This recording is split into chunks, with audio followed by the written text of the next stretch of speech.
Back like cook crack. Feels good to be back behind the mic after an extended weekend. But we're going to get back after it today in a major way. Looking forward to chopping it up with you. Recap the weekend that was. Happy Juneteenth. Happy belated Juneteenth to all of you out there. Father's Day weekend was a massive success. I'll tell you how mine went. And recap the NBA Finals today on the show. Put a bow on that. Did not go the way that I wanted it to, nor expected it to, but shout out to the Golden State Warriors for bouncing back and getting it done. Steph Curry finally getting that all-elusive NBA Finals MVP. We'll talk about that a little bit later on in the show, but so many topics to dive into, so I'm not going to delay. I'm going to get straight to the proceedings this evening. You are locked into the Louie T Network podcast that starts now.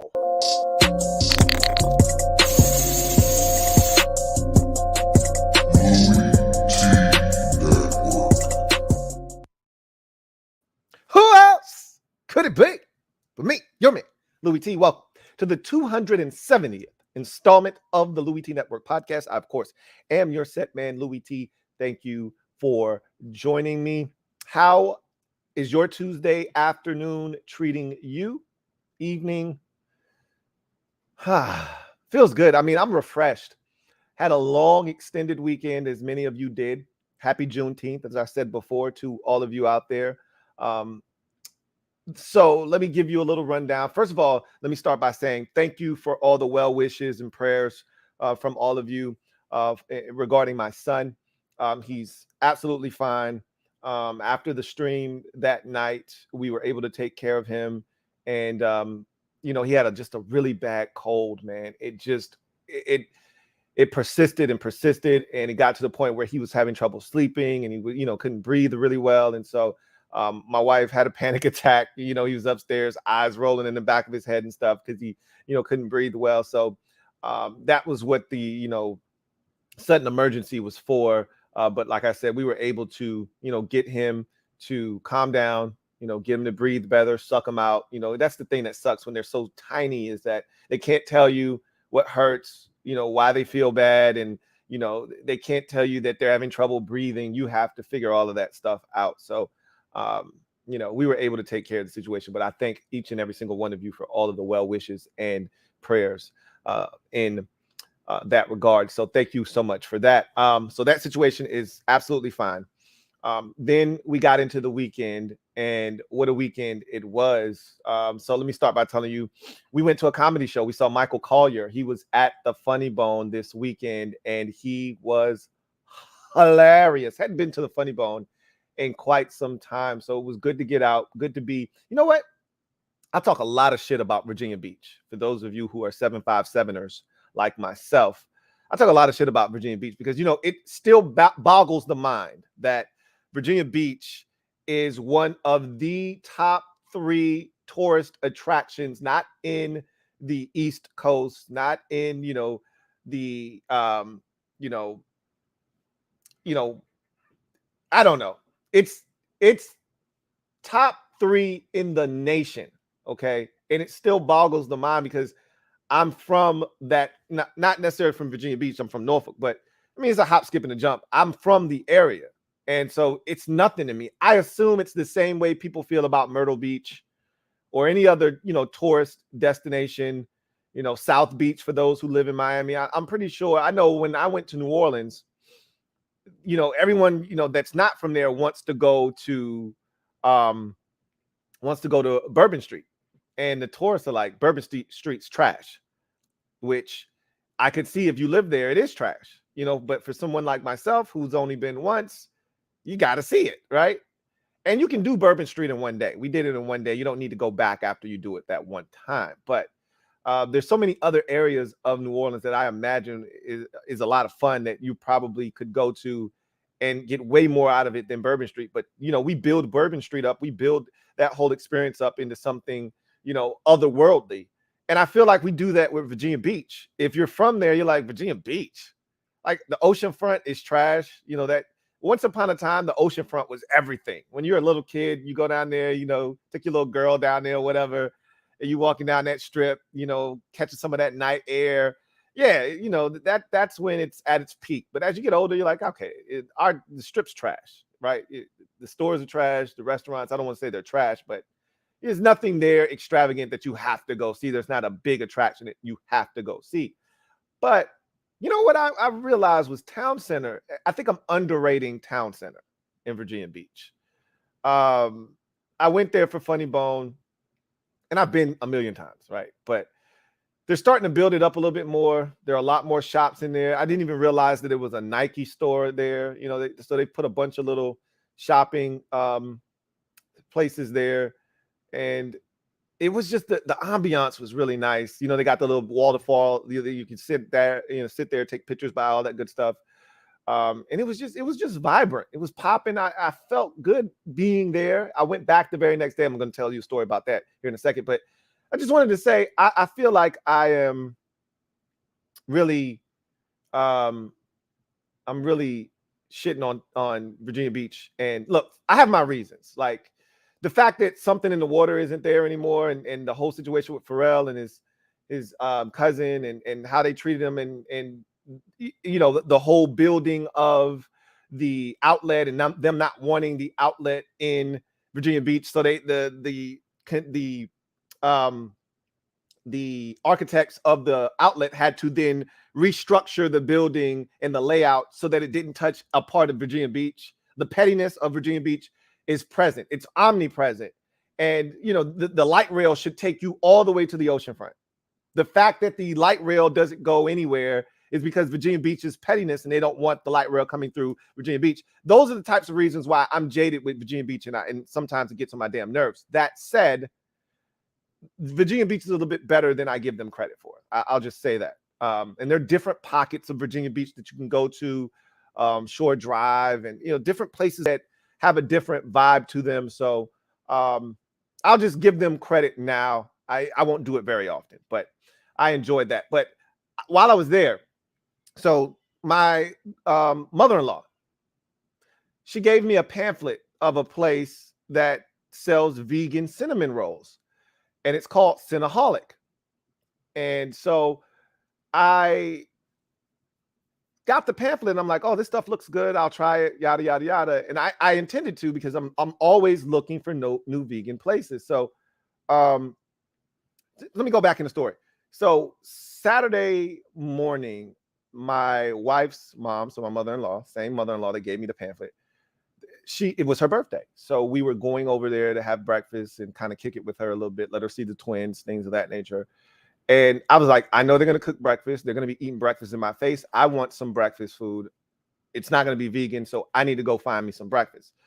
So I found this spot in Virginia Beach called Culture Vegan Joint. My God, was that food so good. So I got me a new vegan joint to hit. Now, it's a little further out in the beach, you know, a little further than I would like to go. But look, I'll go anywhere for some good food, okay? Especially when you're vegan like myself. It's hard to find good vegan cuisine. So I hit them up. I had this tropical waffle. All right, so it was drizzled with a orange cream cheese. And they had what they call bacon bits, but it was coconut shreds that they made into like little, you know, bacon bits or whatever. I know a lot of you are saying, dude, what the hell? This is what you do when you're vegan. These are the types of meals that you have. I love pineapple on just about anything. Pizza, you name it, pineapple, always good. So pineapple was on top of there. Throw a little bit of, they had another little topping up there. And then I put the syrup. And then I had biscuits and gravy. Whoo! Biscuits and gravy. I've been dying for some biscuits and gravy since I've turned vegan. Haven't had any good biscuits and gravy. That concoction that they put together. Oh my God. So had me some great breakfast. Found me a new spot. We went to the Funny Bone the night before, Friday night, to see Michael Collier. Saw the Late Show. The Late Show is always the best show because there's no time restraints. Don't have to be out by a certain time to allow the next group to come in. You just get to enjoy the show. So on the way in, we saw the place that my mother-in-law gave me the brochure for, the Cinnaholic place. I'm like, oh, this is where it's at. So we were going to go in. They were closed. So I was like, okay, I'm going to come back here. because I knew we were coming there the next day for her birthday. So I was like, no worries. I'm going to come back. I'm going to check this place out. If it's as good as she says it is, I'm going to be in here a lot. So fast forward to the next day. I hit up Cinnaholic. Oh my God. Those cinnamon rolls were so good. Oh my God. So this is how bad it was. This is how fiended up I was. Okay. So I get two. I go there. I buy my mother-in-law one for her birthday. Bring her one back. I bought my wife one. And I was like, I'm gonna try two. I'm gonna get the one that my mother-in-law got because it looked like it tastes good. And then I'm a big, apple pie guy. I've shown you guys. I make an apple pie for Thanksgiving every single year. So they had one called caramel apple pie. So they have all these different flavors, and then you can make your own if you want. But the ones that they have, the custom made ones that they already have with toppings already made up, I like those perfectly fine. I don't need to make my own. So I tried the caramel apple, and then they had another one, a tropical one, right? So the tropical one was topped with raspberry filling, and then it had bananas and coconut and blueberries, and it was delicious, right? The other one was caramel apple pie, and so you could imagine that diced up apples, had caramel drizzle on it. It had an apple pie filling on the top, and it had like little crumbles. Oh my God, it was so delicious, and the cinnamon rolls were so moist, and I gave my mom some. So the thing about being vegan, now, I talk about being vegan all the time. So you guys, this is not new to you, but the thing about being vegan is that everyone likes to go in with this preconceived notion that vegan food is disgusting, right? It's nasty. There's some kind of aftertaste. It's going to do something to my stomach. It's going to make me go to the bathroom. People make up stuff as to why the vegan food is disgusting or that they shouldn't eat it, right? So, and I'm not going to sit here and act as if a lot of vegan food doesn't have aftertaste, because it does, or it doesn't taste funny, because it does. A lot of it does taste different. If you're used to eating foods that taste a certain way, you eat something vegan, it's not going to taste the way that, something non-vegan would taste. This is one of the few exceptions that I've had in my life. And I've been vegan now for August 1st will be 5 years. I have yet to taste something this good that is tasted this close to being non-vegan, to the point where I started questioning, is this actually vegan? I said, did I make a mistake? Did I eat something that wasn't vegan because it tasted that good and that authentic? It's hard.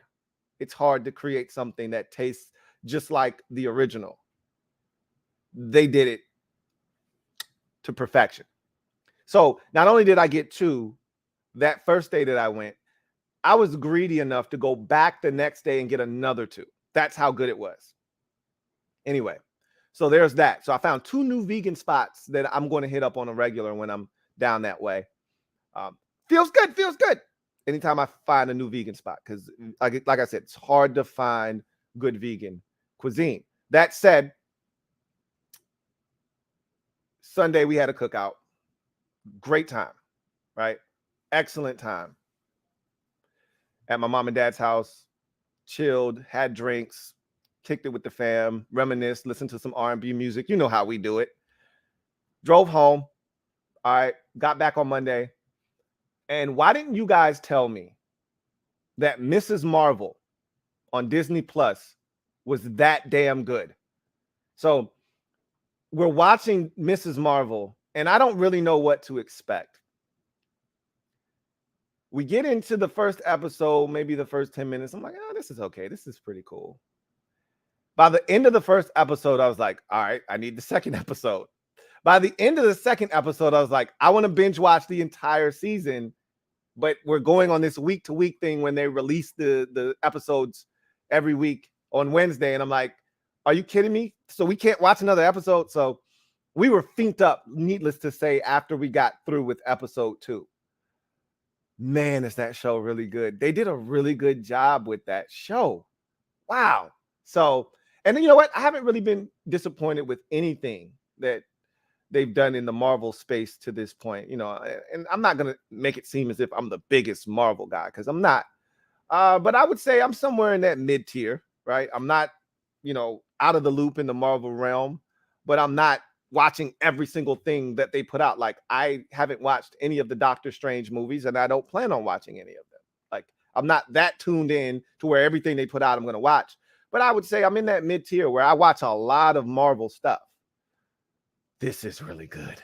Okay, if you haven't watched Miss Marvel, I would recommend that you check out the first episode to see, dip your toe in the water and see if that's something you're interested in. I even like the diversity that they put on there, with her family being from India. And I'm not going to say too much, but there's just so much diversity there. And it's so well done and scripted and set up. Started off well. We'll see if they can keep up. But this is giving me WandaVision vibes and all of the good, shows that they put on, and Winter Soldier, all the ones that they've done to this point that have been absolutely fantastic. I think this is going to fall in that same category. You guys let me know how you feel about that. But anyway, I digress. Enough about me and my weekend. I hope your weekend was as enjoyable as mine was. I had a fantastic weekend. I did not want it to end. It extended an extra day because of Juneteenth. Again, happy Juneteenth to all of you out there. It's always good to see people, starting to bring more awareness to that. I was late to the Juneteenth party. My wife actually knew about Juneteenth since she was a kid, because she's from, Denver, and they used to celebrate Juneteenth in Denver, which I'm like, this is crazy. You knew about this 25 years ago. I'm just learning about it, 2 years ago. What is going on right now? It's crazy, but I'm in the party now and I'm not leaving. So happy Juneteenth to everyone again out there. Anyway, I digress. Let's get into today's show. You know how we like to do it here on the LouieTeeNetwork podcast. That's always starting off with a gem dropping session. Let me drop this gem on your melon. Open your mind, let your conscience be free. You're now rolling with your man, Louie T double E. Let me open you up. Get you thinking a little bit.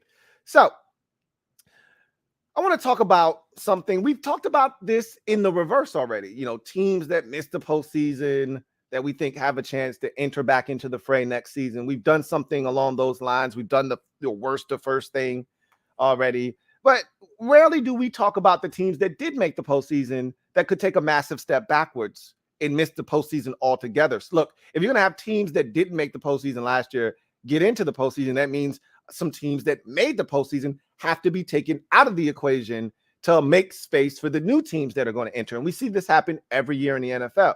2 or 3 teams in each conference make the playoffs that weren't there the year before, which means 2 or 3 teams that did make the postseason the year before aren't there the following year. So, for instance, Cleveland would be a great team to fit in this category of a playoff team that's going to take a massive step backwards. They did that last year. The Browns made the playoffs, beat the Steelers on the road in Pittsburgh, then went to Arrowhead and gave the Chiefs the scare of their life before, falling in that game to Chad Henne. The Chad Henne-led Kansas City Chiefs. And so there was all this hype around the Cleveland Browns and what they were going to do in the upcoming season, and then they fall flat on their face, right? Who's that team this year? Okay. And I feel like there are a bunch of candidates, in the NFC. Is Green Bay going to take a step back? You'd like to think they'll take a step back. I don't know if they'll be the number 1 seed this year, but they still have Aaron Rodgers, and that counts for something. That counts for a lot, actually. So I don't think they're going to fall out of the entire playoff picture. How about Dallas? No team has repeated as NFC East champs since 2003, 2004 with the Philadelphia Eagles. They won the division last year. They could not win the division. Just because you don't win the division doesn't mean you don't make the playoffs, right? But they had a mass exodus, as I like to call it, this offseason, where they lost a lot of their players, including some big guys on the defensive side of the football, a couple of guys on the offensive side that were key contributors on that offensive line. They're trying to rebuild it. Could the Cowboys take a massive step backwards this year? It's possible. How about the Philadelphia Eagles? Look, it's hard for me to wrap my brain around the Eagles not being semi-good this year, because this is a team that won 9 games last year, kind of figured out what their identity was, with Jalen Hurts at quarterback. And they got better this offseason. So it's hard for me to envision them taking a step backwards, but you never know. You don't know how this is going to go. So so many teams to mention in the NFC that could find their way out of the postseason. San Francisco is another team I look at and say, we don't know what Trey Lance is going to do for that organization. So they could either ascend and he could be outstanding, or they could take a massive step backwards. We have no clue. Arizona's another team. They had a kind of a funky offseason that was really disjointed. I didn't love their draft. I thought they lost some guys, some key critical guys in free agency. Didn't think they did all that much to kind of, curtail that or offset some of the losses. And then you had the whole Kyler Murray situation with his contract. He's still waiting for a contract. They could fall off of a cliff, right? But those aren't the teams that I feel like are in the real discussion to go from perennial playoff team or a big time postseason participant last year to out of the playoffs altogether this year. Where that resides for me is in the AFC, because there's so much competition out there. Now, we don't know what's going to happen with Deshaun Watson. We're going to talk about his situation a little bit later on in the show. But, if he plays, that makes the Browns a dangerous team. And so you have to take that into consideration. We don't know what the league's going to do, but we'll talk about that, as I mentioned, a little bit later on. You also got more guys entering the fray on that side of the bracket. Again, Russell Wilson is now a member of the Denver Broncos, so that makes things even more intriguing out there. Obviously, Devontae Adams adds his name to the mix in what has become the arms race known as the AFC West. So that makes the Vegas Raiders that much more competitive. Then you throw in Chandler Jones on the defensive side, and all of a sudden they're really in the mix. The Chargers have gotten better. There's so many teams out there that are just so good in the AFC, and the quarterback play is second to none in that conference. So I think it's going to be hyper competitive. And thus, I think the teams, and I really want you guys to tell me what you think the team will be that takes a massive step backwards this year. The Cincinnati Bengals made it all the way to the Super Bowl last year. Could they have a Cleveland Browns type of descent in 2022?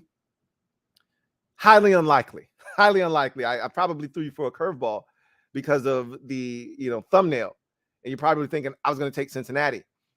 Absolutely not. If Joe Burrow's healthy, that team is going to be good for a really long time. They're young, they're hungry, and they're talented. They got all the ingredients to be a very formidable team. I don't know if they're a Super Bowl contending team, because last year was so unique in the sense that we talked about this ad nauseum last year, anybody could win the Super Bowl last year.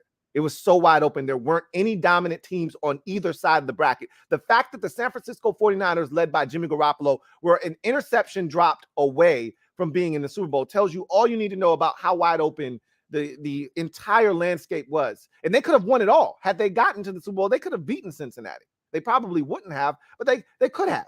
Like, could you imagine Jimmy Garoppolo winning a Super Bowl? He would have been the worst quarterback to win a Super Bowl since Trent Dilfer done it back in 2001 with the Ravens. So, or 2000 with the Ravens in that 2001 year.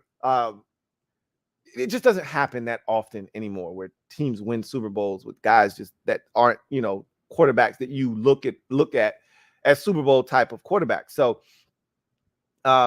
it's going to be really hard. And I just look at the Browns, or the Bengals rather, and they've got a quarterback this league is quarterback proof, meaning if you've got a quarterback, your team sucking is almost all but assured that it won't happen unless the rest of the team is just horrible around him, i.e. Deshaun Watson's last year as a Texan, when he actually was playing on the field, they were horrible, but that's because the rest of the team around him was horrible, right? It wasn't because Deshaun Watson had one of his best seasons of his career statistically.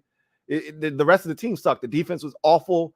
They didn't hold up their end of the bargain. The offense was crumbling around him. He had to do everything himself. So that's why they ended up, 4-12 or whatever they were that season. But it wasn't because of Deshaun Watson. Generally speaking, though, you get a quarterback of his ilk, you're not going to stink. That's just not, the league is not set up that way. But the Bengals are going to be just fine. I don't see them regressing now. Again, anything can happen. They can get a big head, think they've arrived. We've seen teams do that before. and they take a massive step backwards in a very competitive AFC. It could happen. Their division itself, hyper competitive, but I see Cincinnati being just fine. However, there is a team, really two for me, but if I had to pick one, so I'll give you my second team real quick. The New England Patriots are a team to watch. They made the playoffs last year. They got their doors blown off once they got there by the Buffalo Bills. It was an epic ass whooping, one of the best we've ever seen, one of the most disrespectful we've ever seen in a playoff game. What they did to the Patriots was not really made for television. That's banned in a few states there. And I look at the Patriots and what they did last offseason to improve so dramatically. And then I look at this offseason and I feel like it's a night and day in terms of how I feel about what they've done. They did absolutely nothing. You can't do what they did 2 years in a row, right? They retooled that team last offseason. This year, they kind of stood pat, made, a move here, move there.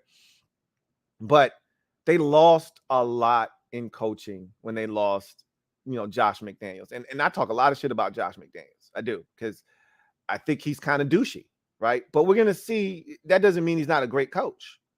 Just think he's kind of douchey from what he did to the Denver Broncos to how he kind of left the Colts at the altar. And I have a different feel on the Colts now. Like, I think the Colts organization is douchey now because of how they handled the Carson Wentz situation. So I don't actually feel bad for Indianapolis anymore.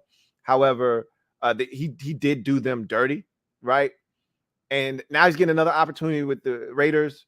We're going to see how that situation goes. But he was such an instrumental part in their success offensively because Belichick could essentially just leave the offensive, side of the football to Josh McDaniels and know that it was in good hands and didn't have to worry about it. He could just focus on making the defense the best version of themselves.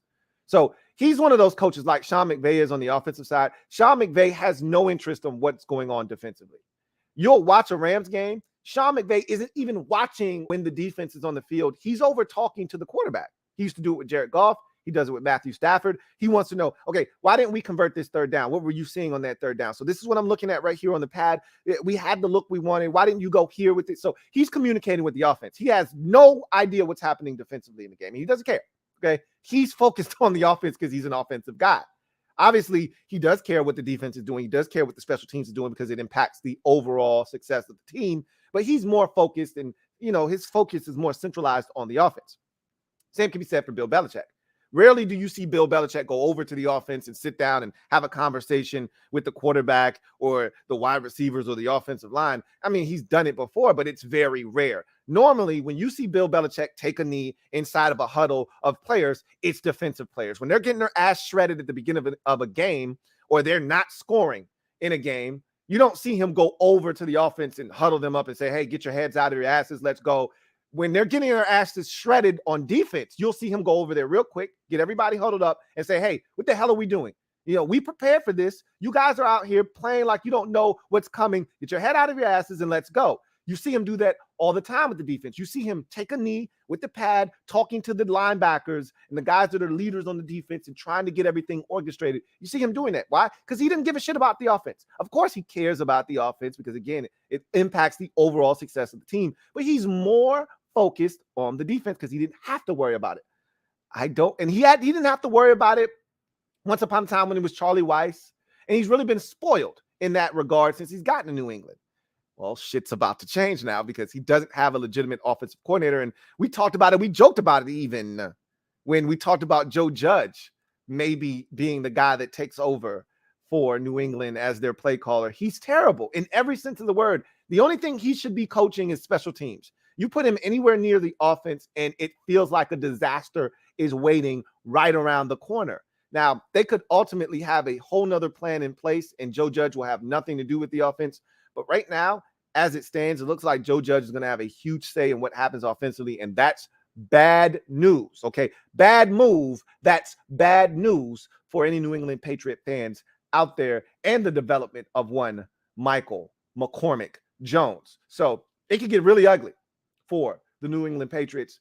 I think they could take a step back, a massive one. Okay. The offense was already the defense was what was really carrying them during that like 7-game win streak that really turned their season around. So I could see the offense taking a massive step back, therefore the entire team taking a massive step back, and them struggling. But that's not the team that I want to talk about. I want to talk about the number 1 overall seed in the AFC last year. And I know for some of you, a lot of y'all forgot that the Tennessee Titans were the number 1 seed in the AFC last year. It's so easy to do because they were in and they were out. It was like a in and out burger. They were in and out. All right. It felt like that Homer, that Grandpa Simpson meme of when he walks into the little bar, puts his hat down, coat down, walks in a circle, grabs his hat, coat, and walks out. That's kind of the Tennessee Titans in the playoffs last year. Same with the Green Bay Packers. You know, neither one of them were there very long. And so the Titans, I thought, had a very, very rough offseason. And while they added Robert Woods, I was excited when they added Robert Woods to go along with A.J. Brown. I was like, oh, yeah, okay. We're on to something here. And then, you know, I thought they cleaned up the tight end position, which was a problem last year. And I was like, okay, they're really looking to get this thing, you know, going in the right direction. And then they traded A.J. Brown. And they're trying to convince themselves that they've replaced him with a guy that has a similar skill set that can do the things that A.J. Brown can do.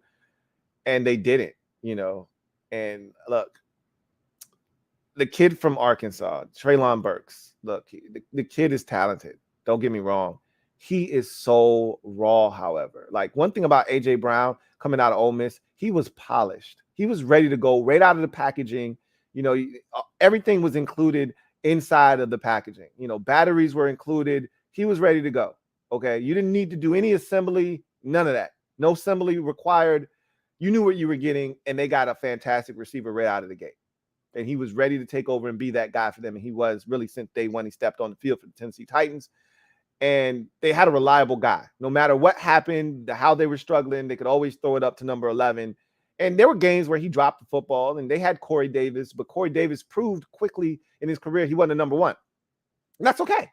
It's not okay when you're the number 7th overall pick in the draft, which is what Corey Davis was. But you figure that out. Like, okay, he's not number 1, but he's a really good number 2 receiver.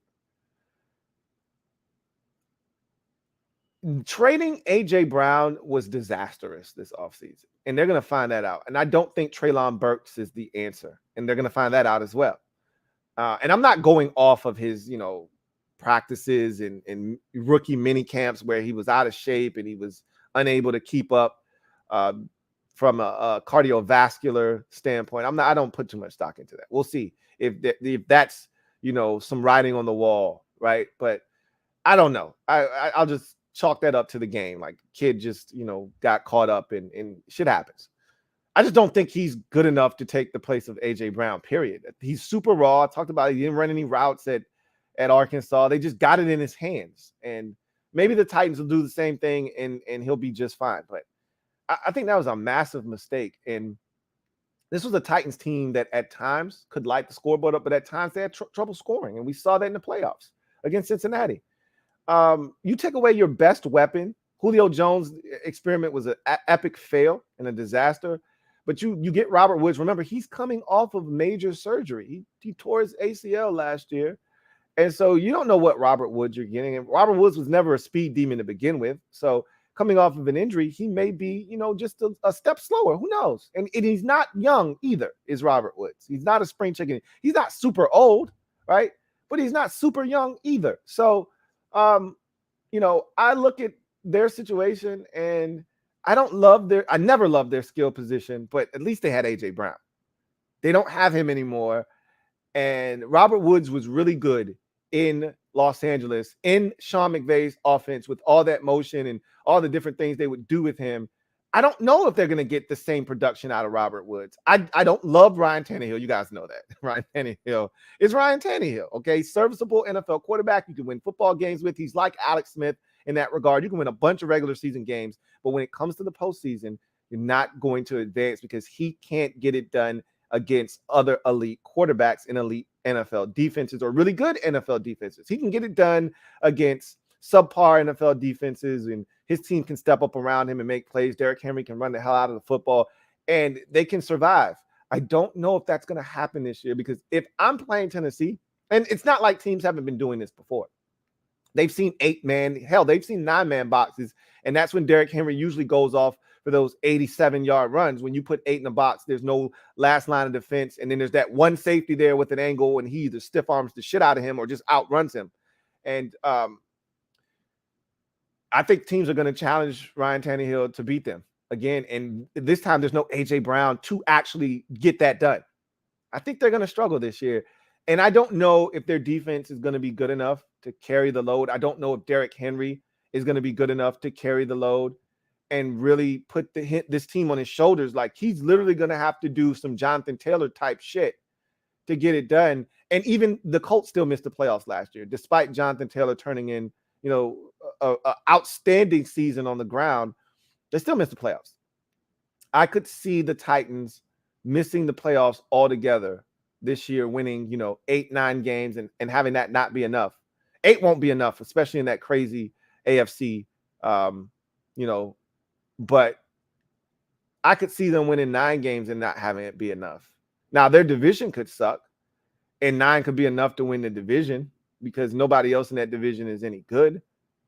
But the Colts might be good enough to win 9 games. So we'll see. I don't like the Titans going into the season. I could be dead wrong about them, but I've got this feeling that they've been, playing good football the last 3 years or so. Mike Vrabel hasn't had a losing season since he's gotten to Tennessee. I think the lowest win total for him in his 3 years as Titans head coach is 9. I think he's been 9-7 twice, and then he won, 12 games last year. I think this is going to be his first stinker of the season as Titans head coach. And, when I say stinker, I'm talking 7 or less wins. But that for whatever reason, and I got to give Mike Vrabel a lot of credit, he's been outstanding as a coach to this point. He's pushed all the right buttons. Even when it seems like in the moment that he's making a mistake, it usually turns out to be the right decision. I think this is the first time he's sub 500 in his career. I do. I think they're 8-9 this year at best. I don't think they're any worse than 7-10, right? I don't think they're going to have the bottom complete because they play in a division that should allow them to win some games. And then they play against the NFC East. We'll see how good that division is this year. They were terrible last year, if you weren't the Eagles or the Cowboys. And so in the year before that, they were even worse, right? So let's see what the NFC East is, because that division plays the NFC East. And if that division doesn't have their shit together, they could stockpile some wins just off the strength of playing the NFC East and their division. And come out with 8-9 wins just off the strength of sweeping the Texans and the Jags and then splitting with Indianapolis and then winning, 3 out of 4 games against the NFC East. And boom, that's 8 wins right there, right? We'll see. If they struggle with the NFC East and inside the division, they could easily be a 6-7 win team. I don't see them winning less than 7 games, but I don't know, man. I'm not feeling the Tennessee Titans right now. That trade changed everything, because you go from, I told you how big it is to have a number 1 receiver in this league. If you don't, your receivers are improperly slotted. Then you've got a number 2 posing as a 1. You've got a 3 posing as a 2 and a 4 posing as a 3. And it should just all out of whack. And that's what they're going to have this year, because they don't have a number 1 wide receiver. Treylon Burks is not that guy. And Robert Woods is definitely not that guy. He was the perfect number 2 with Cooper Kupp being the number 1 in LA. And so he's definitely not willing, ready to step into a number 1 role.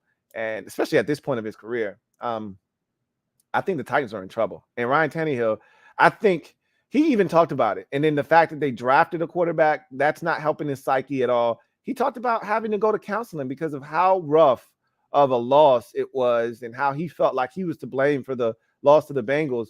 He's not in a good mental spot. Like, you draft a quarterback, you're coming in here off of a terrible performance where you threw 3 interceptions, and including the one that really sealed your fate. And you take away his best weapon, the one guy that he relied on. When nothing else was working, he knew he could always throw it up to 11. That guy's gone now. I think he's going to be awful this year, is Ryan Tannehill. They better run the hell out of the rock with Derrick Henry to survive. And I don't know if teams are going to allow them to do that or not. Easier said than done stopping him anyway. But that's what I think about that. You guys tell me what you think. who is the one team? I gave you two. Who's the one playoff team from a season ago that you think could take a step back and miss the playoffs altogether in the 2022 upcoming NFL season? So, all right, now we get to our next segment of the show.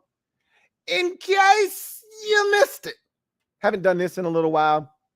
Felt like we were due for it. A couple of things happened, not a ton, but enough that would warrant an in case you missed it. So let's get it kicked off by the recent news.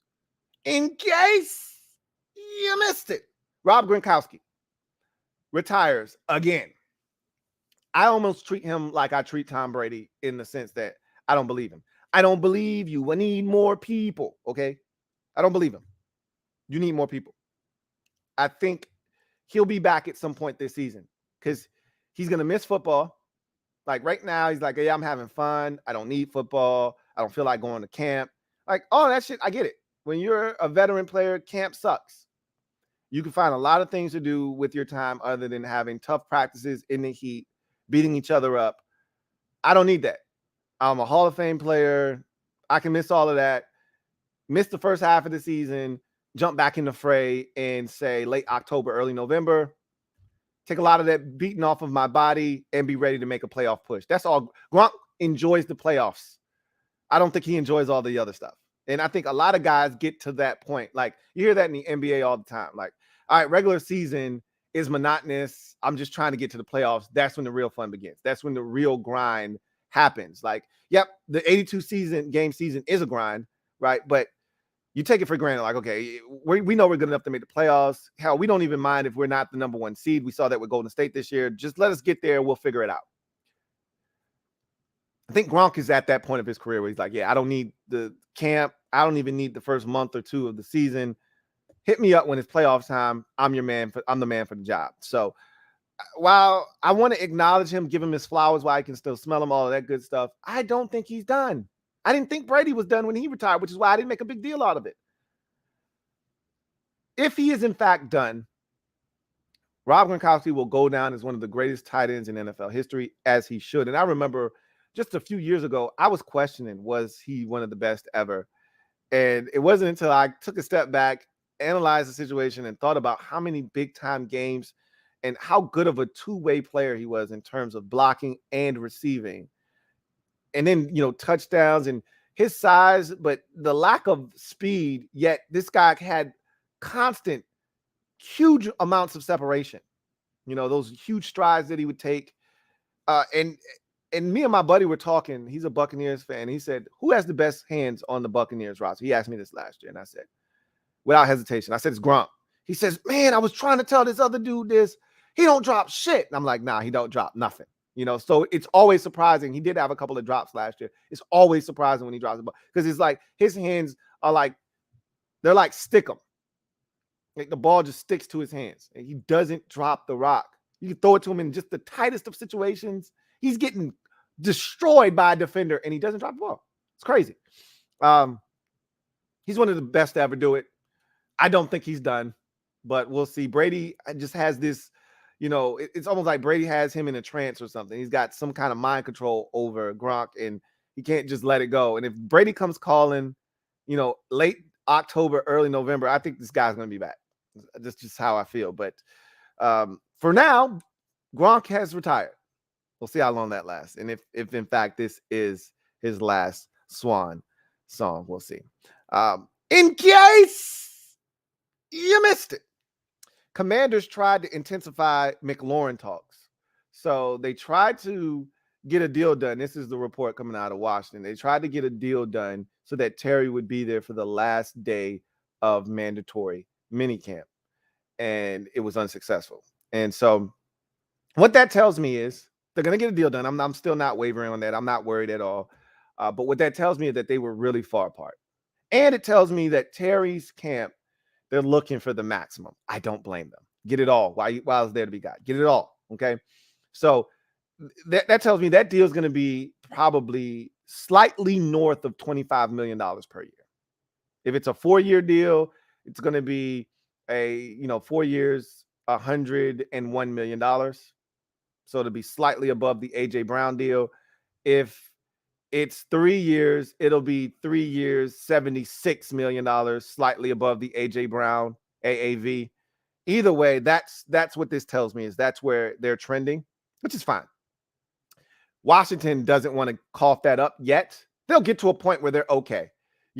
There's this prevailing thought. Now, I'm in this camp where you tell yourself, I'm not paying 1 red cent over XYZ price for something. You've put a price tag on it. This is what it's worth to me. Okay. I'm not paying 1 red cent over that. And as time passes, your stance softens and you're like, well, you start talking yourself into what all of the positives and all of the pluses, and as to why maybe it is worth a little bit more. Maybe I should, because you realize they're not budging on that side. You can sit there and tell yourself, I don't have to have this. I don't want it that bad. It can stay there on the shelf. And usually I'm pretty resolute in my stance on something. If I say, hey, I'm willing to pay XYZ, that's it. But mentally, you tell yourself you're willing to pay this, but it really comes down to how bad do you want it? And if how bad do you want it trumps what you said you were willing to pay, then you're going to ultimately erase that line that you drew in the sand, and you're going to create a new one. And you get to that point where you say, all right, shit, you got me. All right, I'm going to pay it because I want it that bad. Washington's going to get to that point. They're not there yet, but they understand what they're dealing with here. They're just not willing to make that leap that it's going to take to get the deal done. But again, as you get closer to that deadline of training camp, July 27th. So it's a little bit further back. Normally training camps right around that July 21st to 23rd range for Washington. It's a little further back. So that's going to give them a little bit more time to negotiate. So instead of this deal getting done on July 15th, it may get done on July 22nd or July 24th. Okay. But it's going to get done. But what that tells me is that they were really low. Terry was really high. They pushed it up to where they thought maybe this could get the deal done. And Terry's like, nah. And his camera like, nah. Y'all still got a little ways to go. Yeah, we like the direction you're trending in, but y'all not there yet. So still a little bit of distance between the two, parties there. They'll get a deal done. And like I said, I think it'll be slightly north of $25 million for Terry McLaurin on a average per year basis. And I think it'll put him above AJ Brown in the pecking order when it's all said and done. In case you missed it, speaking of receivers looking for deals with their current clubs, we saw so many receivers be traded because they wanted more money or they wanted out. These two players in particular are looking to work it out with their teams. You just talked about McLaurin. Now we're talking about DK Metcalf. And the report is there's no bad blood between Metcalf and the Seahawks. Remember, Metcalf, much like McLaurin, stayed away from mandatory minicamp to make his point that he wanted a new deal. But there is no bad blood between the two parties. They're still working very arduously to get a deal done. And much like the Terry McLaurin situation, I believe they will get a deal done. I think Seattle is hell-bent on keeping DK Metcalf. And look, if they were going to get out of the Metcalf business, they were thrown a life raft. They were thrown a golden opportunity to offload him if they weren't going in that direction. And clearly they jettisoned the Jets. You see what I did there? And decided that number 10 overall pick, they would have had 2 picks back-to-back in the top 10 of the draft. Had they decided to move on DK Metcalf, they could have replaced him if they wanted to. Got a cheaper option at receiver in Wilson or whomever tickled their fancy at 10. They could have done that. But instead they say, nah, we're good. We got the number 9 pick. We'll take an offensive lineman. We're going to keep DK and we're going to continue to build around him and the guys that we have, Lockett and all those guys, the kid that we drafted last year, out of Central Michigan. We're going to build around or was it Western Michigan? We're going to build around all those dudes. Okay. Instead. So they're going to get a deal done. Much like I think, the Commanders and Terry McLaurin are going to get a deal done. Seahawks and DK Metcalf are going to get a deal done. And I don't think there's any bad blood there. And I don't think there's any bad blood with Terry McLaurin either. This is just a part of the game. Negotiating is a tough deal for all parties involved. But when you're a player and you were in a first-round pick and this is your first opportunity and it may be your last opportunity, you don't know how many more cracks, especially for a guy like McLaurin, who's a little bit older than some of these young guys, right? For some of these guys, you take one bite out of this apple and you'll get another bite down the road. McLaurin, if I'm not mistaken, he is either 25 right now, going to turn 26, or he's 26, going to turn 27 here shortly. So he may not get another massive bite at the apple. He may get another massive bite. We'll see. But you can't be assured of that. So while it's there to be got, you got to go and get it.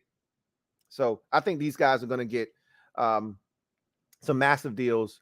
And I don't think there's any bad blood with either one of them. It's just a part of the game and how negotiations go.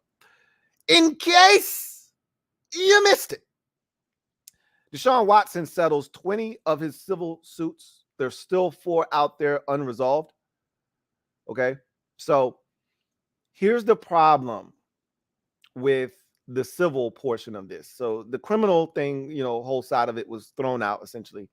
And I always thought this was about money anyway, which is why, my biggest thing was, let me see the criminal side of this. Because if there's no criminal side, then I get a little leery. Because I told you, when it's all there, they had an ambulance chaser type of lawyer. You saw that, the Tony Busby guy, ambulance chaser. You can see it from a mile away. So that never sits well with me when I see that kind of a lawyer, sleazy kind of scumbaggy type lawyer where you're like, yeah, he's definitely in it for the money. Even though the first thing out of his mouth was, I don't need this money. I'm not in it for the money. Bullshit. All lawyers are in it for the money, especially defense attorneys. But when you're an attorney like Busby, who, is for the plaintiff, you're usually looking for money as an ambulance chaser. If you're from the 757, you know about Lowell the Hammer Stanley.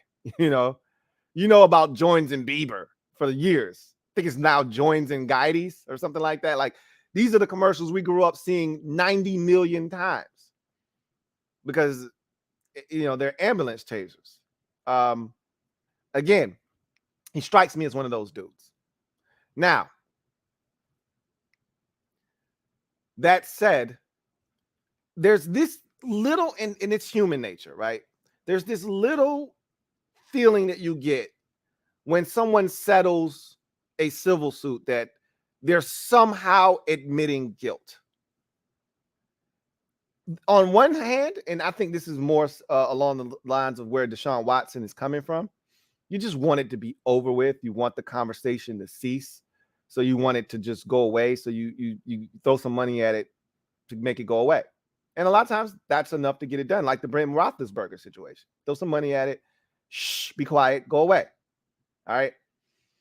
However, people see that as an admission of guilt. Like, I'm not giving you anything. Remember, Deshaun Watson was adamant. I'm not pleading and I'm not paying them nothing because I didn't do nothing wrong. Well, that tone has changed significantly since that statement was made, because clearly he's settled with 20 of the 24 women in these civil suits. So I don't know how to read that other than, hey, he's trying to get this to go away. But was something done wrong here or not? Clearly, because there are situations where maybe you didn't do anything, but the negative press is killing you, so you just want it to go away. I don't know. At the end of the day, I started with this, but this is where I'm going with it, because there's a much bigger point here, which is, we talked about Deshaun Watson getting suspended. And I know you guys saw the same article that I'm about to reference. But Pro Football Talk had an article that pretty much said, hey, Deshaun Watson might be suspended for the whole year in 2022. That's mind-boggling to me, because I did not see that as a possibility. I said they're gonna slap him on the wrist, but I don't see him. But you know what? And I thought about this when I read that article. I'm like, and I even said this, but even in my mind, even after saying that, I'm like, they still not gonna give him a whole year. The NFL has been on this huge, crusade, trying to be woke, big on, the alphabet rights, LGBTQ. I don't know. It's so many letters now, I can't even keep up. But that community, they've been heavy on that. They were heavy in that Me Too movement. So they were really heavy on, any domestic violence, even if there was a hint of it, you're done, right? We just saw Jeff Gladney get released and we didn't even know the facts of his situation. He just was accused and he got released. May he rest in peace. So they're not playing around with any kind of domestic violence. So you get a situation like this where there may be some sexual misconduct going on and they're going to really try to put their foot down and really show that they don't stand for this, which is BS. Because if you didn't stand for it at all, if there's zero tolerance, he wouldn't be in the league at all. You would have Ray Riced his ass, but you're not going to do that to Deshaun Watson because he's not Ray Rice. He's Deshaun Watson. He's a quarterback and he's a damn good one. So you're going to find a way to make a way for him. So they could really, make a statement in their eyes by suspending him for a full year. Interesting stuff. The Browns may have been prepared for this, which is why they set up his contract the way that they did. I don't think they're prepared for this, in the locker room, because obviously they went out and got a quarterback because they knew that this could happen. And I think, if I'm not mistaken, they have Jacoby Brissett in Cleveland behind Deshaun Watson. So they were prepared for an event that he got suspended. They don't know for how long, but a year is brutal. I mean, that puts Cleveland out of the playoff contention conversation, right? If he's done for the entire year. If he's done for 6 games, that didn't preclude them from anything. He's done for, 10 games. They're done this year. It's going to be hard for them to stay afloat. And then he comes back. You can't expect him to just jump in and act as if he hasn't played in, damn near 2 years. If he misses a full year, they're done. And then you got to start thinking, this man hasn't played football in 2 full seasons. So even when he does come back, what are you getting? Just a little food for thought. You do the dishes. A year suspension could be looming for him. That's tough, but we'll see what the league decides to do with all the facts that they've been given. They've done their own investigation. We'll see what they decide to do. We know that the league doesn't need much to bring the hammer down, so we'll see what happens. In case you missed it, shame on you if you step to Old Dirty Beckham, ODB, Odell Beckham Jr. We heard about him crashing Sean McVay's wedding, and Sean McVay saying, look, if you're going to crash my wedding, the least you can do is re-sign with the Rams. And, that whole situation, he's going to be a free agent. No one's going to sign him with his injury situation. But he will be much like Gronk, and I think Gronk will be back, mid to late season. I think Odell Beckham Jr. will be a very sought-after commodity if he's able to prove to teams that he's healthy. And I'm pretty sure as he starts running and doing, explosive things, we'll see all kinds of posts on social media saying that he's back, the knee's intact, and I'm ready to rock and roll. So we'll know when he's ready to go. And right now they're saying that could be October, even as late as November. Not surprising. The man tore his ACL in the Super Bowl, which is in February. So, it's not surprising that, a guy that has done this now 2 years, two out of the last 3 years, or 2 years in a row. I think it's 2 out of the last 3 years. It's not surprising that it's going to take him a little bit longer to recover this time around. And they don't want to rush it because they don't want to be going back down this road again. But if he's healthy, and you're going to have some teams like Green Bay, for instance, that, they don't have a lot of veterans that they're probably going to be able to count on. When you sign Samuel Watkins, you're signing him knowing he's going to miss anywhere from, 4 to 8 games in the upcoming season. So there could be a huge stretch of games where he's either not playing or he's not going to be there for the remainder of the season. Randall Cobb is getting up there in age. His effectiveness is being limited by the years. As each year passes, he's less and less effective. So there are not a lot of veterans that you can count on in Green Bay. I could see them looking for a guy like Odell Beckham Jr. or Julio Jones, even who's still out there. I could see Kansas City, and I really think Kansas City did a really good job of offsetting the Tyreek Hill situation. I don't think they're going to need a guy, but you'll see. You never know.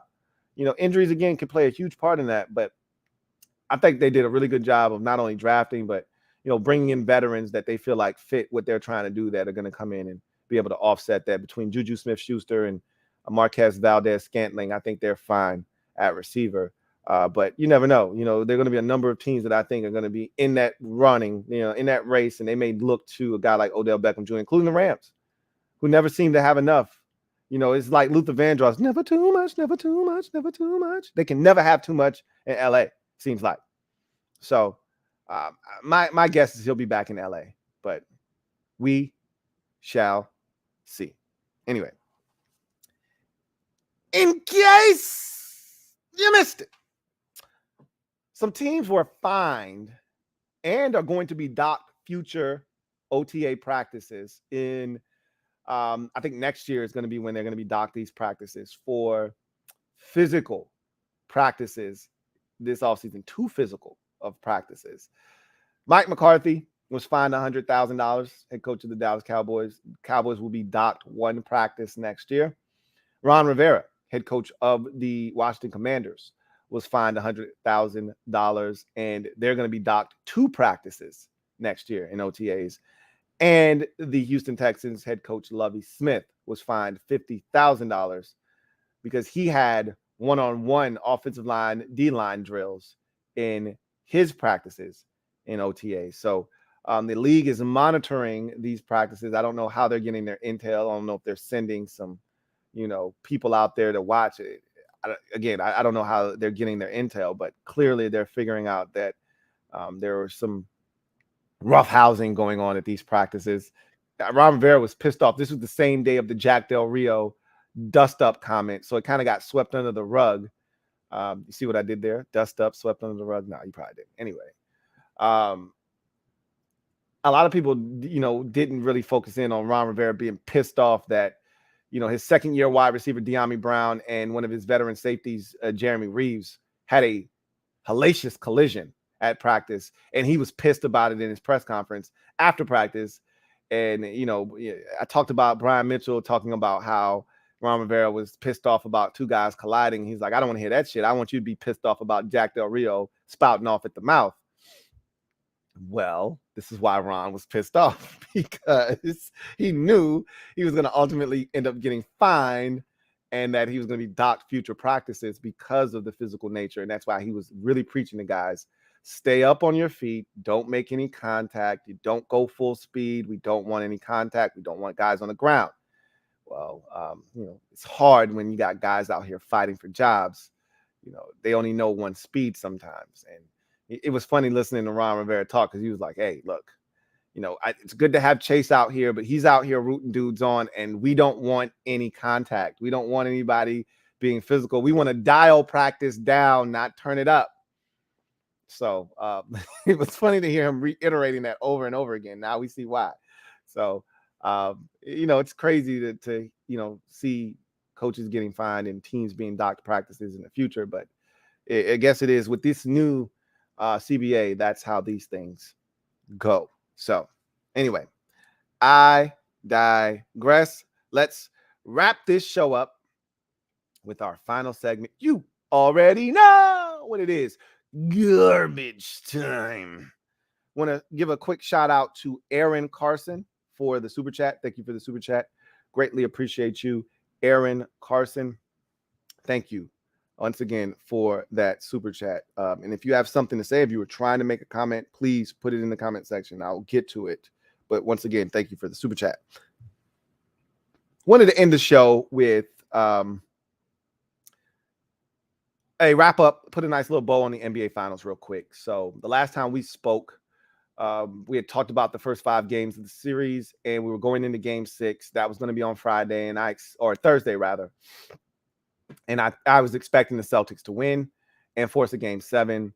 And I told you guys going into that game, I said the only thing that worries me is the Celtics haven't been a really good home team. They've actually been better on the road than they have been at home, it feels like, in these playoffs. So I said it wouldn't shock me if they were to go home, because we saw this before. They had a chance to close out the Heat in Game 6. They didn't do it. They had a chance to go up 3-2 on the Milwaukee Bucks in the series prior, and they lost that game. And Milwaukee took a 3-2 series lead, and then Boston then had to go on the road and win to force a game 7. So I talked about all the instances where they were in similar spots, not necessarily facing elimination, but having an opportunity to either, shift the series in their favor or, end the series, and they didn't do it at home.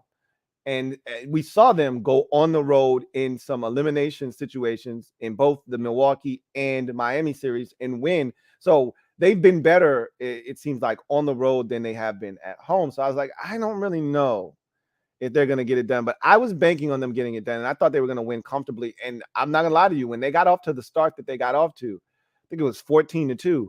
I was like, yeah, this is what I'm expecting. They're going to kick their ass tonight. And then the turnaround that we saw spanning the rest of that first quarter into the second quarter is unlike anything we've seen in the NBA Finals. As a matter of fact, they went on a 21-0 run spanning the end of the first quarter into the second quarter, and it was the biggest run in NBA Finals history since they kept those stats, I think, going back like 50 years. It's ridiculous. The Celtics absolutely went ice cold. I think there's a narrative forming on Jason Tatum. There's a fallout from this loss. I'm gonna be honest with you. And one of those narratives is that Jason Tatum isn't that guy. He doesn't have that dog in him. And I kind of feel that way leaving this series. But the same thing was said about, Giannis Antetokounmpo when he couldn't, stop turning the ball over, and teams were putting up walls and he couldn't get to the basket, and he was struggling when Toronto did it to him. And there's time. He's a young guy. There's plenty of time for him to change that narrative. But he had over 100 turnovers, the most in NBA history throughout an entire, playoffs. Jason Tatum was a turnover machine. He was not aggressive enough. He looked soft going to the basket. He did not finish through contact. There were times where he had trouble, finding his shot. He even trouble getting a shot up. I thought that, Jaylen Brown looked like more of an alpha than he did. And Brown had his fair share of turning the damn ball over, falling all over the damn place, jumping in the air, having no one to throw the basketball to. But Jaylen Brown looked like more of an alpha. I thought him and poor Al Horford showed up in game 6 and nobody else did, and including Tatum. And so that was frustrating to watch because you had a golden opportunity to really shift the series back to San Francisco one final time and really put all the pressure on Golden State to win the series at home. And you failed to do that. And not only did you fail to do that, you ended up getting blown out. Like the game wasn't even close at the end. So I got to give credit where credit is due. I can't stand the Golden State Warriors. I love Steph Curry, though. I absolutely love Steph, but I can't stand Draymond Green. I can't stand Jordan Poole. I can't stand and I like Andrew Wiggins a lot. I was happy for him too, because there was this narrative on him, being a former number 1 overall pick, that he was a bust and he was this, and he'll never live up to. I don't think he's anybody's number 1 option. Like, he's perfect for the role he has in Golden State. He'll never be asked to carry the full load, but there'll be nights where they say, hey man, we need you to, be the alpha here. And he showed in that series that he could do that. But he's not a guy that can carry you for 82 games and then into the postseason as your number 1 guy. We saw that in Minnesota. Like, he's not that guy. But I think this is the perfect place for him. I'd hate to see him leave, to be honest with you, because it would really cripple Golden State. They would not have won this championship without him. And I think it would put him in a position where a team would pay him the kind of money that says, hey, we need you to be our lead dog. And I don't know if that's how he's wired. But he was outstanding. He was fantastic. Had it not been for Steph Curry's ridiculous performances throughout these finals, including game 4 and 6 on the road in Boston, where he absolutely took over both of those games and willed his team to victory, the MVP would have been Andrew Wiggins, because he was fantastic in this series. Probably the most consistent player, because even Steph had that game 5 debacle. They still won the game, but he was awful in game 5. I don't think there was a game in the series where Andrew Wiggins wasn't, at least good, and then to great. He was great in most of the games, especially games 3, 4, 5, and 6. He was fantastic in all 4 of those games. So, Draymond Green's a clown. I can't stand Draymond Green, and he talks the most shit. His best game came in the clincher, so I got to give him credit for that. But he's a clown. He finally makes the 3, and he's talking shit like he's been making threes the entire series. He's a clown. Jordan Poole's dirty. I don't like Jordan Poole. He's a guy that likes to throw a rock and then hide his hand. He's an idiot. Can't stand him. Then Clay, he's gonna get his because he's talking shit about my Grizzlies. And after the ceremony, he's falling all over the place, knocking women over at the. Clay's a clown too. He's a damn idiot, but he can shoot. Okay, this is their last championship. I'm gonna say that. And they're already the favorites in Vegas to go back and repeat next year. Shit ain't happening. Kawhi's healthy. My Grizzlies are coming. They're not doing this shit again, and they're gonna lose a guy or two. They're probably gonna lose Looney in free agency. They're not doing this shit again. I'm just going to tell you that. But I will tell you that was a hell of a win. That was probably their best championship because so much was against them. So many people didn't believe that they had enough to get it done. And I thought they were going to lose to Boston. I thought it was the Celtics' time. They were the younger team. You could see it early in the series. They were the younger team. They had more energy, juice. They didn't have the experience, though. Like, they clammed up. And I said, the only way the Celtics don't win this series is if they throw the series away, literally, by turning the ball over. And that is exactly what they did. In the sixth and deciding game, they had 20 turnovers. Are you kidding me? Who are you going to beat doing that? They had 18 the game before. Like, they literally self-destructed. And then, to make matters worse, your best player pretty much was a non-show, for the entire series. It was a no-show. So, rough way to end if you're Boston.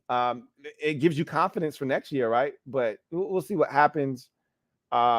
Experience is always good. You can never have enough experience. So, I think that does benefit Boston from that, regard. But I thought Marcus Smart quit, and I love Marcus Smart. I thought he quit. In Game 6. Like, I saw a side of Marcus Smart I hadn't seen before. He quit. I was so disappointed. That was a gutless performance in Game 6 by the Boston Celtics. All their players except for Jaylen Brown and Al Horford. It was a gutless performance. And Robert Williams. I don't want to leave him out. He was outstanding as well. Everybody else, I felt like either mailed it in, quit, or they were absolutely a no-show. And Marcus Smart, I thought he was gutless. And he is the heart and soul of that team. He was gutless. He quit. Several instances of him quitting. He's switching shit on Curry and leaving Al Horford out to dry. They're not helping Horford, who I thought was actually defending Steph Curry well. And then you're staying connected to Draymond Green. You're staying connected to Kevon Looney. So you don't want to help? Are you kidding me? I thought some guys quit, man. It was, like I said, it was yellow. It was a yellow performance. But got to give credit to Golden State. And Steph Curry took advantage of the opportunities, and he dug in their ass and had nothing but love. And I'm glad he got his finals MVP. But let that be the last chip that they get. Let that be the last chip. Especially Draymond Green is insufferable. I can't wait till he gets his. Him and Clay. Both of them have bum tendencies. But when you win, I can't say shit to you because you won the chip. And now you got 4 of them. Ain't much I can say. Anyway, got a couple super chats on our way out. The Phillies Ace 34. Thank you for the super chat. Greatly appreciate you. Thank you for being a member of the MOBB. My guy, the Phillies Ace 34 writes, "What's up, my guy, Louie? Happy Father's Day. Can you put Dak in his rank? I think he's 15th. That's way too low. Happy Father's Day to you as well, if you, in fact, are a father."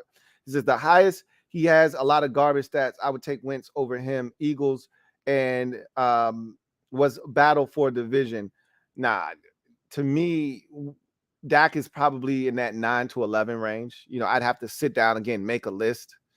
But I think when I would be done with that list, I think he would be no further down than 12, but I think he's from 9 to 11. I think that's where he would fall.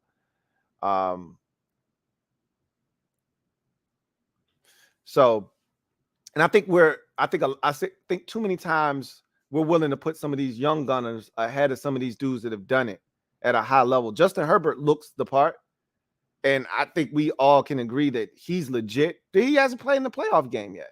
Like, if you want to put Joe Burrow, who just went to a Super Bowl, go right ahead. Ahead of Dak Prescott, go right ahead. Herbert's probably better than Dak too. But he hasn't done shit in the league yet either. Dak hasn't done much of anything other than win in the regular season. He hasn't done anything in the postseason, but Dak's a good quarterback. He's a really good quarterback. I don't think you can put a guy like Justin Herbert ahead of him yet. And so I think that's the disconnect for me and maybe you and some others out there that think Dak may be a little bit further down the totem pole, is that I'm not in a rush to put some of these young gunners ahead of him. Make them go and do it, first. Had Herbert played in the playoffs last year and won a playoff game, I might be a little bit more open to putting him ahead of Dak, but he hasn't won anything yet. So I got to see it first. But I think he's somewhere in that. I don't think he's top 10. So he's more 11 than he is, 9, but he's in that range somewhere, probably 12 at the latest. Thank you for the super chat. And we'll see where Wentz ends up. Again, he's going to have to earn his keep, and he's going to have to work his way back up that list. Wentz has got a ways to go. But remember, when he was in Philadelphia after the 2019 season, I think it's pretty safe to say that most of us had Wentz as one of the leaders of the new school of quarterbacks that were going to take over when all the old heads like Roethlisberger and Breeze and, Brady and Rodgers and all those guys kind of, and Rivers and all those dudes were pushed out. Wentz was the top of the class of the next group, with Andrew Luck and all those guys before Luck retired. And, he was among that group. So with Russell Wilson and all those guys, we'll see. We'll see. Red Wings 01. Thank you for the super chat. Greatly appreciate you. My guy, Red Wings 01 writes, "What's good, Lou? Hope you enjoyed your Father's Day weekend." I did. Thank you for asking, or thank you for commenting on that. Likewise, hope you had a great weekend. Says, "I don't see Watson falling off. Talent is talent. Besides, this looks like Mike Vick 2.0 to me. We all saw what he did when he returned." Was Vick gone for 2 whole years, though? I know he missed a significant amount of time. He missed a whole NFL season. Did he miss 2 whole seasons? Maybe he did. Maybe he did. It was a while. I do know that. You're right. Talent is talent. Talent is, in fact, talent. But that's a long time not to play football. It really, truly is. But you're probably right. And I think I agree with you. I don't think that he's going to fall off of a cliff. Like you said, if you can play, you can play. So we'll see what happens. That's a long time, though. 2 years is a long, long time. Anyway, I digress. That's going to do it for me, your man, Louie T. I appreciate you guys joining me on the show today. Look forward to chopping it up with you guys. Feels good to be back behind the mic. Feels good. Look forward to coming back and doing it again on Thursday. We'll have a bevy of topics to discuss then. Maybe we'll have a quarterback rankings list. And maybe that's going to be the impetus for the next episode. You kind of gave me a lot to think about there. We always have these discussions. I don't like putting guys in rankings without actually sitting down and having a chance to think. When people put me on a spot like that, it's tough because it's easy to leave a guy or two out. Usually I go through the entire league in my head, team by team, division by division type of thing. But I didn't want to do that right now, but I'll sit down, I'll do it. And maybe that's what the next episode will be. We'll rank these quarterbacks. So we'll see. Should be fun. Anyway, I digress. You guys get out of here. Enjoy the rest of your evening. We'll come back, chop it up on Thursday. Until then, you guys have a good one. You know what it is. Get off the bench, get in the game, and kick it with me, your man, Louie T. Until then, you guys take care.